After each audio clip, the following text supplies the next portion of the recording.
Tonight, breaking down barriers, the regulatory burdens of interprovincial trade.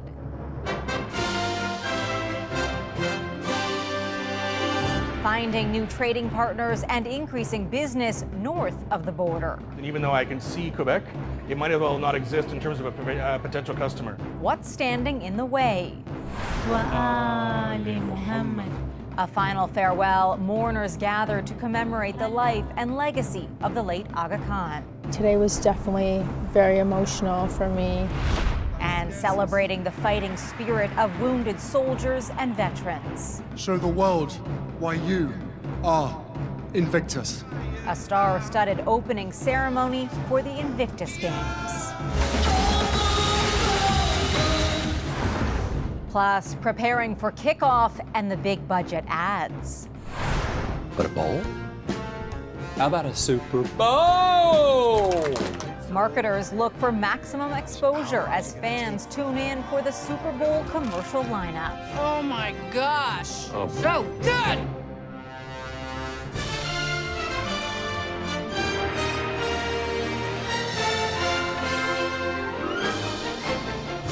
CTV National News with Heather Butts. Good evening. With Canada's economy on the line, business owners are looking to the federal and provincial governments to follow through on a pledge to tear down interprovincial trade walls. It's been talked about for years, but the tariff threat from U.S. President Donald Trump is spurring action. CTV's Jeremy Sharon starts us off. So what we're going to be focusing on is... On the heels of an urgent summit which brought together business, labor, and political leaders, a push from one of them today to act fast against Donald Trump. Even without the tariffs, we have something that we have to address right now, and that's the uncertainty that these continuous threats from the president place on us. Part of Canada's plan is to be better prepared. We are eliminating barriers to trade within our own country. But what are the barriers and how do they hurt businesses? For this Ottawa brewery, it's pretty simple. Even though I can see Quebec, it might as well not exist in terms of a potential customer. Kitchissippi Beer Company has been in the brewing business for 15 years. Owner Paul Meek says the hurdles that exist have stopped them from even considering getting into other provinces. By opening things up, we can sell things freely throughout the country and letting our competitors and our counterparts do the same thing. We think that's only positives. Ottawa has indicated it's working closely with provinces to promptly eliminate barriers to interprovincial trade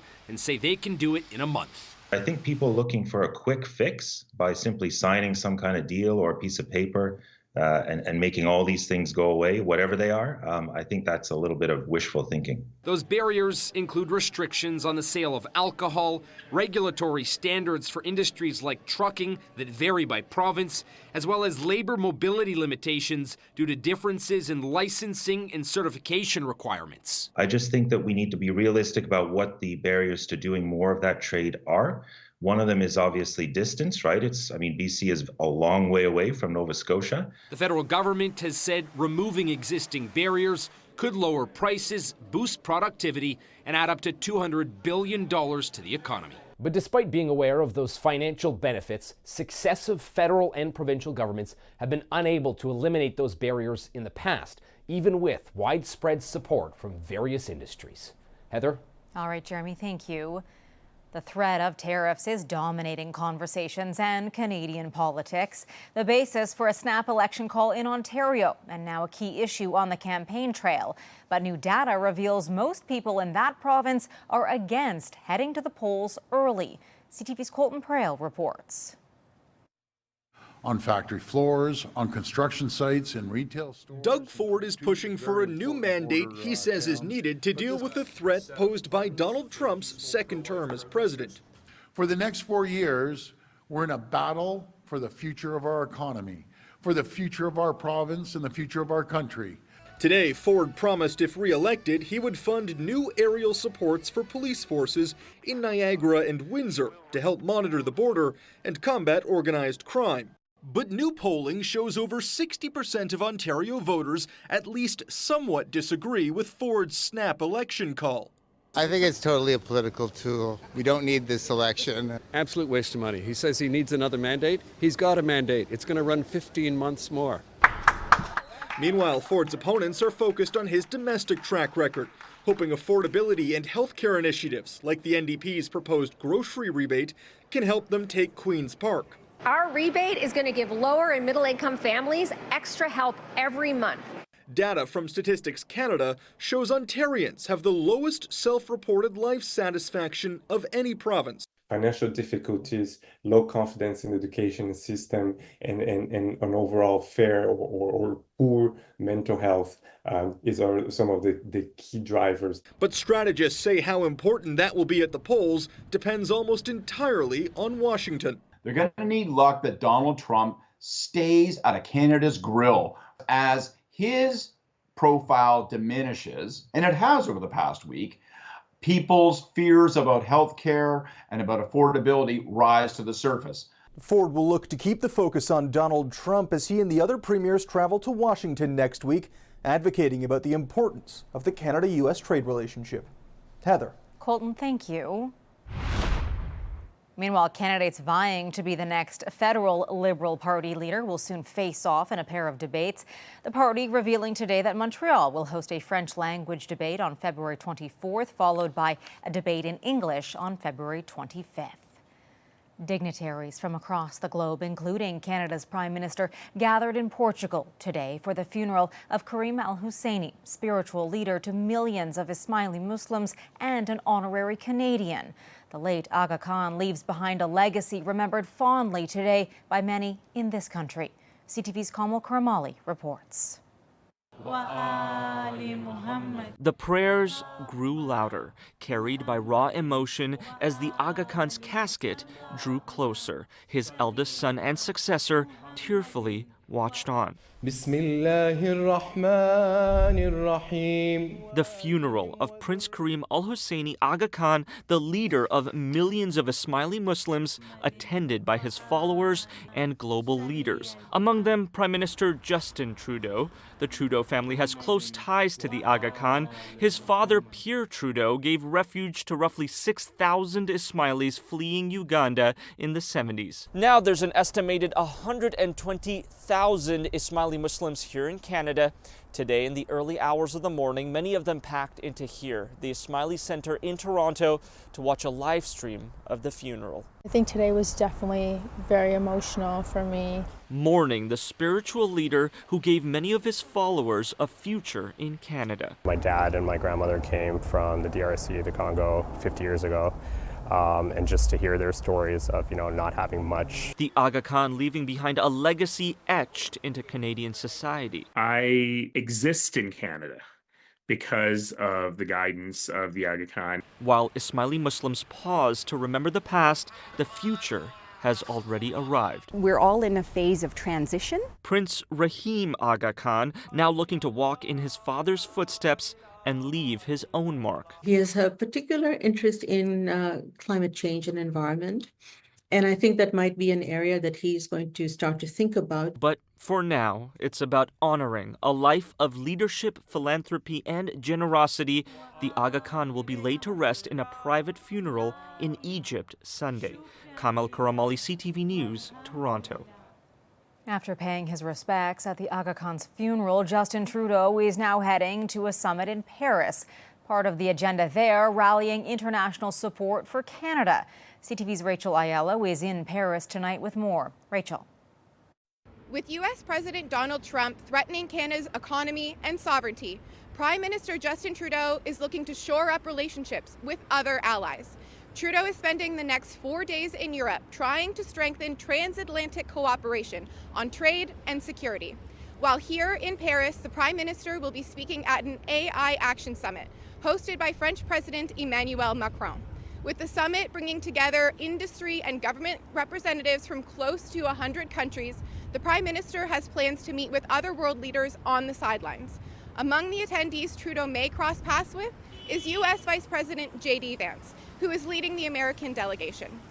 To conclude this visit to Europe, Trudeau will travel to Brussels on Wednesday. There, he'll attend a Canada-European Union leaders meeting where CETA, the trade pact between the two, as well as supporting Ukraine, are set to be on the agenda. At a time when Trump and Vance have called Canada out for lacking defense spending and continue to state a desire to see Canada become the 51st state. The Prime Minister also plans to meet with NATO Secretary General Mark Rutte to reaffirm Canada's commitment to the alliance. With this being one of his last international trips as Prime Minister, this trip is also being viewed as a bit of a farewell tour for Trudeau before he leaves office 1 month from now. And so it could be looking to impart some final sentiments on world leaders who will have to continue navigating an uncertain global landscape in the months ahead. Heather? Rachel Aiello in Paris for us tonight. Thanks. The union representing Amazon's facility in Laval, Quebec, says the online retailer has already started shutting down its facilities in that province. According to the union president, 3 Amazon warehouses in the Montreal area were shuttered Friday night. That's a day earlier than scheduled. A 4th warehouse set to close in March was actually closed earlier this week. Amazon said it would be closing up all its Quebec warehouses at a loss of thousands of jobs. Authorities in Alaska say they've recovered the bodies of all 10 victims after finding the wreckage of a small commuter plane. The plane was found off the coast of Alaska after disappearing Thursday. The flight carrying 9 passengers and the pilot was a regular commuter trip flying to Nome. An emotional day in British Columbia where the 2025 Invictus Games have officially begun. The powerful opening ceremony honored the competitors who have all served their countries, many still battling physical and mental wounds. CTV's BC Bureau Chief Andrew Johnson was there and has the highlights. The kickoff to the Invictus Games opened with a traditional welcome from the 4 host First Nations, symbolizing paddling together in a journey of healing. A journey the hundreds of veterans and those still serving 23 countries who entered the stadium next know well, many competing after overcoming physical injuries, PTSD, or illness. Team Ukraine, currently at war, brought the crowd to its feet. The hosts were saved for last, followed by an anthem performance by the Canadian Forces.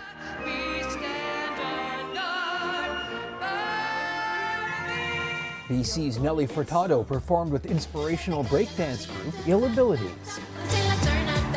And then BC Premier David Eby, speaking to Team USA, addressed the elephant in the room. I know our countries are having a moment right now, right? It doesn't matter what the politicians say.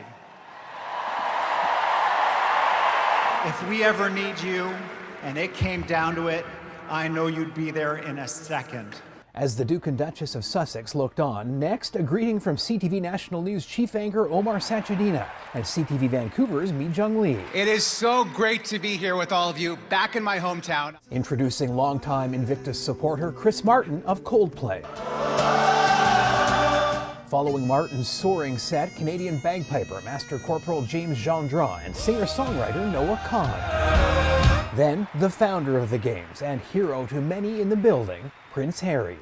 The Games simply reveal what is already within you, that scarcest and most precious of the world's resources, character. We need you, and we'll always need you. Superstar Katy Perry closed the show. And with that, the 2025 Invictus Games are underway. Competition in 11 sports starts now in Vancouver and Whistler and will wrap next Sunday. A week the Invictus CEO has said doesn't just change lives, it can save them. Heather. Such an inspiring event. Andrew, thank you. Coming up, going to the extreme for eggs. Want to buy your girlfriend something expensive this year for Valentine's Day? Get her eggs.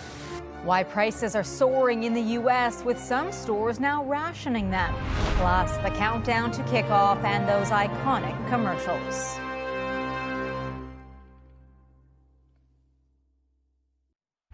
Hey! Get in there. Get that Batman. Get that Batman in there. Get him. Get him now. A dramatic scene in Jacksonville, Florida, where police on horseback chased a suspected drug dealer through the streets. It lasted nearly half a kilometer before the suspect surrendered. A bizarre theft now under investigation in Montreal. More than $1 million worth of olive oil has allegedly been stolen. Liquid gold never arrived at its destination in Ontario. Police say they are investigating a second company that was hired to finish the delivery because of its special heated trailers. Eggs are a hot commodity in the U.S. at the moment with a nationwide shortage. One factor, avian flu ripping through farms. While Canada isn't immune to the disease, experts say we may be better protected from skyrocketing prices. CTV's Alison Bamford explains. A relentless avian flu outbreak is putting cracks in American egg production. Millions of birds have been slaughtered to control the infection. And as a result of the reduction in number of birds that are available, it's created a shortage of eggs as well. And sky-high egg prices on the shelves. On average, a dozen eggs cost Americans $4.15 U.S. in the month of December, 50 cents more than the previous month. And some prices in California near $10 US. Sticker shock Canadians will likely avoid. It's one of the benefits of our system is that we've got some more insulation from these shocks. Canada has a supply management system that controls the supply for dairy, poultry, and eggs and helps stabilize prices. We also have much smaller egg farming operations than those in the U.S., and they're spread out across the country. Which means we don't suffer the same sorts of issues in these kinds of bouts of disease that they do in the U.S. Some U.S. restaurants have tacked on an egg surcharge to keep up with prices. Restaurant owners here in Saskatoon say they have noticed egg prices go up over the years, maybe 20 cents an egg in the last 20 years. But they say they're not too worried about the avian flu impacting prices or supply. I think the chances of that happening in Canada are remote. And if it does happen, experts say it won't be anytime soon or to the same degree. Alison Bamford, CTV News, Saskatoon. Still ahead, a survivor's story. How a brush with death is inspiring this man to help others.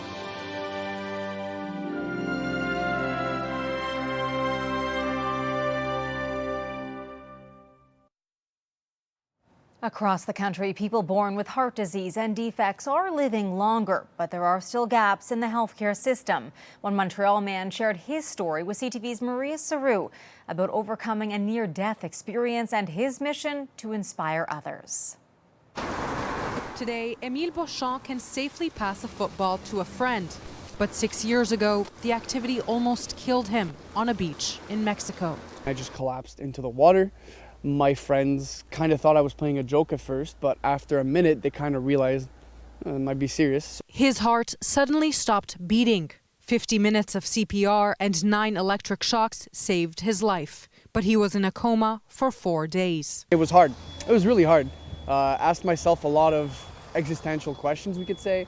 You know, why me? What is my purpose? Beauchamp was born with tetralogy of Fallot, a combination of 4 heart defects. Experts estimate 1 in every 100 babies in Canada is born with some type of heart disease. 9 in 10 now survive to adulthood thanks to medical progress. But there's more to be done, according to a report released this week by the Heart and Stroke Foundation of Canada. Many teenagers experience a gap in care when they transition to adulthood, says cardiologist Dr. François-Pierre Mongeon. It can be challenging for them to learn how to deal with making appointments and getting medication from the drugstore. He adds it's particularly dangerous because these patients are more at risk of developing other heart and brain issues. And another problem is that specialized clinics with staff most qualified to care for them are usually in big cities, meaning some people have to travel a long way. But there are some solutions. There are traveling clinics that will go to local hospitals and see patients locally. There's also great potential for telemedicine. As for Beauchamp, he says he's lucky to live in Montreal, where he gets the care he needs without much trouble. Not only is healthcare affordable, but it's everywhere, practically. He says he hopes his story will inspire others to push for their dreams and to not let heart disease stop them. Maria Saru, CTV News. Still ahead, fun, familiarity, and celebrity cameos. This year's big budget ads ahead of the big game.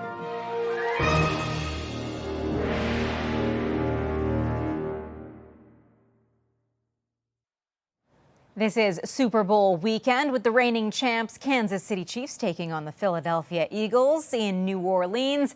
But not everyone tunes in for the game. Those big budget ads also capture a lot of attention. Here's CTV's John Benavalli-Rao.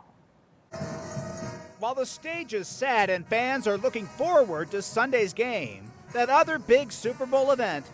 Did you find any of these ads cheesy? Very cheesy. The ads will feature plenty of nods to the past. Make people crave bacon. And everybody loves bacon. From a Fast and Furious reunion aimed at selling Haagen-Dazs ice cream and including Vin Diesel. I can't believe they let us back in this place. To Billy Crystal and Meg Ryan reprising their classic scene from When Harry Met Sally. Oh my gosh, so good! A movie now 36 years old. They're plugging Hellmann's mayonnaise. In the U.S. alone, Sunday's Super Bowl is expected to draw more than 120 million viewers. Hey Meta, what's this? This piece is called Comedian. They'll see ads like this one for Meta smart glasses and featuring Chris Pratt and Chris Hemsworth. Demand for spots was so big, the American Fox network reportedly sold some for a record $8 million US per ad, up from an average $7 million last year. Just because you spend $8 million on a Super Bowl ad doesn't mean it's going to meet your objectives. But if you do it well, you can meet objectives like dramatically increasing awareness. You're an alien? All famous people are aliens. I'm not. And while viewers in Canada won't see all of them, many of the big budget ads can already be seen online. Advertisers wanting to get maximum exposure. Did you just say something? No, did you? Ads featuring a lot of animals. A lot of them have been, they either bring you to tears, or they make you laugh, or they're really just unique. And we're seeing all those three this year. And among the celebrities, several Canadians. Excuse me, would you consider playing us? Catherine O'Hara appearing as a pickleball hustler for Michelob beer. All right, Little Caesar's Crazy Puffs. And Eugene Levy's eyebrows taking off in a pizza commercial. They hope will lead to soaring sales. John Benavalli-Rao, CTV News, Toronto. And a reminder, you can catch the Chiefs and the Eagles in action right here on CTV and TSN Sunday starting at 6 p.m. Eastern. That is our newscast for all of us at CTV National News. Thank you for watching. As athletes from around the globe gather in Vancouver, soldiering on through sport, we leave you tonight with some of the sights and sounds from the opening ceremony of the 2025 Invictus Games. Good night.